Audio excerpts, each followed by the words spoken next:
आज कोल्हापूर महापालिकेला महाराष्ट्र शासनाचे नगर विकास विभाग 2चे सचिव के गोविंदराज सर प्रशासकीय आढावा बैठकीच्या निमित्तानं भेट देण्यासाठी आलेले असताना आम्ही काँग्रेस आघाडीच्या वतीनं त्यांच्याकडे काही प्रमुख मागण्या त्यांच्यासमोर ठेवलेल्या आहेत. त्यासाठी आमचे गटनेते इंद्रजित बोंद्रे, शहराध्यक्ष प्रवीण केसरकर, रामर समर्थ, सुभाष भुसडे, विशाल गवळे असे आम्ही सर्व एकत्र गेलो होतो आणि त्यांच्याकडे प्रमुख मागण्या म्हणजे जे शासन स्तरावर निर्णय प्रलंबित आहेत, कर्मचाऱ्यांचा आर म्हणजे सेवा प्रवेश नियमावलीचा जो मान्यतेचे फाईल पेंडिंग आहे, तसंच फेरीवाला समितीची जी गॅजेटीकरणाची फाईल आहे, याच्यामुळं फेरीवाला समिती नसल्यामुळं फेरीवाले झोन नाही आहेत, त्यामुळे अतिक्रमण वाढलेलं आहे गल्लीबोळातून. त्यामुळे वाहतुकीचे प्रश्न, अतिक्रमणाचे प्रश्न, पार्किंगचे प्रश्न निर्माण होत आहेत. येणाऱ्या पर्यटकांना सेवा सुविधा देता येत नाहीत. सेवा प्रवेश नियमावलीची फाईल मंजूर नसल्यामुळं नवीन इंजिनियर भरती, नवीन अधीक्षक दर्जाचे कर्मचारी भरती करता येत नसल्यामुळे गेल्या 4-5 वर्षामुळं प्रशासकीय आणीबाणी आज महापालिकेसमोर आहे की जवळजवळ 60 इंजिनियर पाहिजे असताना आज 20 इंजिनिअरच्यावर कारभार चालू आहे. त्यातले 3-4 इंजिनियर आता या महिना अखेर निवृत्त होणार आहेत. अशी अनागोंदी आमच्यासमोर आहे, त्यांच्यासमोर आम्ही दाखवलेलं आहे. आणि हद्दवाढ किती गरजेची आहे. कायमपणे महाराष्ट्र राज्यातलं एकमेव शहर आहे की 80 वर्षे हद्दवाढ नाही.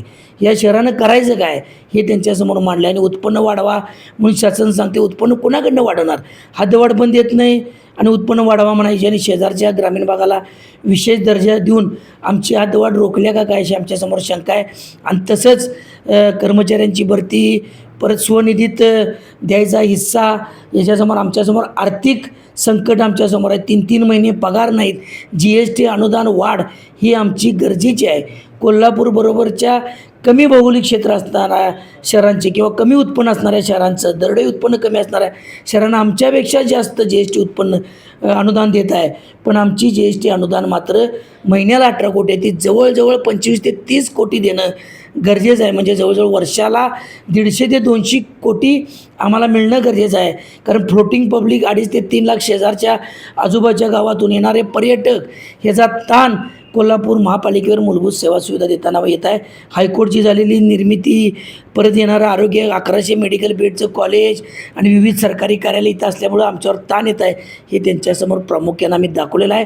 ब्ल्यू लाईनमध्ये गेलेलं आमचं जवळजवळ 12 स्क्वेअर किलोमीटरचं क्षेत्र, परत सरकारी कार्यालय, मिलिटरीची जागा, त्यामुळं नागरीकरण वाढत आहे, व्हर्टिकल वाढत आहे.